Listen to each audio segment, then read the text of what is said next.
Hello everybody and welcome back to the channel. So in today's video, I do want to speak on Xavi Hernandez, right? Because I want to give a explanation on how much success Xavi should be bringing to Barcelona to maintain his power at the club. And this is a conversation that I have been wanting to have for a very long time because look, I do not think that we are going to get to a point within this season where Joan Laporta does want to fire Xavi Hernandez, because there needs to be some patience instilled within Xavi. We still need to give Xavi a full transfer window for him to do some sort of effectiveness within the squad and to refine some areas within the starting 11 if it is doable. But what could happen, right? This is probably going to be the worst case scenario. If things do go wrong under Xavi Hernandez, let's say that we do not win the Copa del Rey, let's say that we end up 6th place within La Liga, or just basically we've seen things within Barcelona that have not been seen before on a bad level. What could happen would be for Joan Laporta to pull out the power away from Xavi Hernandez. And for those of you guys who are wondering, what do you mean by power? Like, does Xavi even have power? What I do mean is by this: Xavi does have the power to make decisions, because look at how the players are going to the hotel. That is all on him. Look at the way that Xavi does have his players to play on the field. That is all on him, right? The style of play. Look at how Xavi Hernandez is asking for certain people within certain positions, because that is just the way that he wants it. When it comes to the medical staff, he wants a certain doctor. When it does come to the sporting department, he is asking for certain people to be within that department. We have heard Xavi say that he wants to be surrounded by people that he does trust, people who are loyal, people who recognize the Barcelona badge. And most importantly, Xavi does have a say on what the transfers should be, who should be within Barcelona and who should not be in Barcelona. Xavi does have the last say on all of these things. He is the one that makes the biggest decisions. And the only reason why I believe Xavi's being handed this type of power, because we have not seen these coaches over the past 3 years be given this type of power, is because what separates Xavi from all of those coaches is the disaster that happened in the past 7 months. Like, for example, Joan Laporta thought it was okay to continue with Ronald Koeman. He also said that if he were to hire a different coach besides Koeman, he would look for German coaches. And Joan Laporta was just in no favor to bring in Xavi Hernandez, because he believed that if there's one thing that he should do, it would be to continue Koeman, if not a German coach. But in the end, we saw that end in a disaster. Just look at where Barcelona is today and where they are positioned and how many losses we have taken before this season and during this season. That is why we sit here today and we're seeing Xavi basically operate the sporting department, the transfer window, and how players should be playing. So I do believe Joan Laporta was probably assessing everything and saying, okay, look, Valverde was not given any power and look at what happened. Setien was given no power and look at what happened. Koeman was given no power because it was in my responsibility and look what happened. So he probably did see some sort of consistency going on with these coaches, and that is why he is trying a different approach with this current coach, which is Xavi Hernandez. So I am going to be separating this video in 3 different parts. We're going to be talking about the success expected from Xavi for the Copa del Rey, and then La Liga, and then lastly the Champions League. I know that there is another trophy called the Super Cup, but I'm not going to be counting that because I think that these 3 are the most important ones. So let's start with the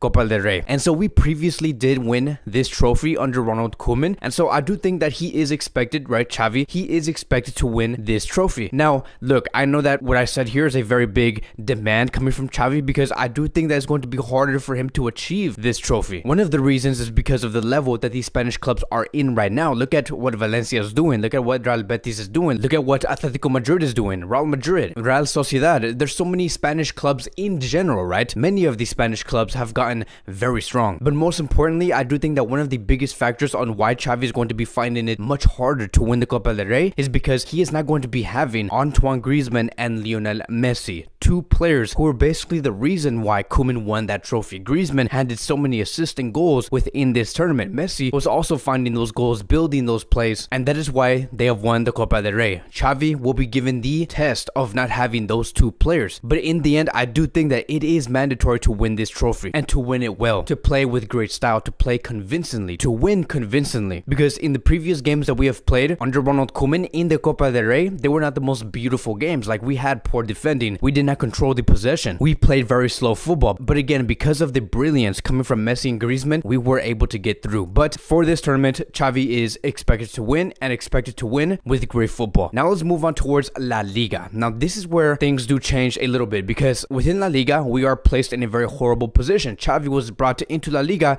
and asking, what in the world are we doing in 10th place? What in the world are we doing in 9th place? So there is so much work to do, and the only answer towards doing well within La Liga is to be very consistent, right? That is going to be the most demanded coming from Barcelona, is to be consistent throughout these next 30 to 34 games. That is going to be the key, because if we do achieve consistency, that would basically mean that Barcelona were working on having a great squad depth within their squad, a squad that is very well worked. Like if we have players like Ansu Fati who is fully healthy, if we have players like Dembele who is fully healthy, Pedri, Alba, if they all come back and we continue to be a squad where there is very little injuries, that is where the consistency is going to come in, because we're always going to have solutions. We're always going to have a fresh starting 11 like in the second half, and we have already seen a change happen within the medical team. They do want to get this fixed. They want everyone to be available, because again, when everyone's available, we can achieve consistency. When we have consistency, we do well within La Liga. So I do expect every player to be available by the end of January, except for Sergio Roberto. I do believe that within these next 5 games is going to be one of the biggest challenges Xavi is going to have to go through, because within these next 5 games, we're going to have to go away from home. 4 of those games are going to be away from the Camp Nou, and hopefully by the end of those 5 games, we can be in a great position. But what is going to be demanded by the end of this season? Where should Xavi be placed by the end of this season? And I do think that if Xavi can get Barcelona into the top 3, that would be a win, right? If we can just get into the top 3 without winning La Liga, we will be in a great position, and Xavi would also be in a great position, and he will continue to have that power. Because if you were to tell me that Xavi was able to get a 10th place team or a 9th place team and put them straight into 2nd or 3rd position within La Liga, that is going to justify where his position is going to be at. If he is not in the top 4, if he continues to be in 5th or 6th or 7th by the end of the season, and that is where we do end up, Joan Laporta will take the power away from Xavi Hernandez and say, okay, look, we're going to have to change the way we do run things here. So here's going to be the conclusion. What's going to justify his position on whether he does receive the power or not is whether he is in top 4 or top 3 or not. What's not going to justify his position is whether he does win La Liga or not. But now let's move on towards the last tournament, which is going to be the Champions League. Now again, this is where things get very complicated, right? Because like I've said with La Liga, Xavi has been given the worst position possible in order for him to succeed in this tournament. But the only thing that has greatly changed within this tournament compared to La Liga is that he literally has no room to make any improvements. He literally has no time to be able to showcase what he could do in the Champions League. And it's really going to be depending on the board to realize this, because if the board says that no, it is Xavi's fault that Barcelona have been knocked out from the group stages, then that's going to be on them. I don't know what to tell them, because I do believe that Barcelona will realize that whatever happens within Barcelona, if it ends up being a bad result and we end up getting knocked out, it would not be Xavi's fault. Laporta, Juste, and Aleman, they will be realizing that. So I do not think that if we end up with a bad result, it's not going to hinder his power that he currently does have. But there is a big what if within this scenario, right? What if Barcelona do succeed? What if Barcelona beat Bayern Munich and we go to the next round and we're in the round of 16? In my opinion, right, I do not think that Barcelona is going to go into the next round. The only thing that I do want coming from this club is for them to compete well against Bayern Munich. That's all I want. If we can play well and if we lose 2-1 or 1-0 or 3-2, I am going to be very happy. But what if those 3 points are given? I do believe that Joan Laporta, Mateo Aleman, and the rest of this club are going to give Xavi the respect that he should be given, even more respect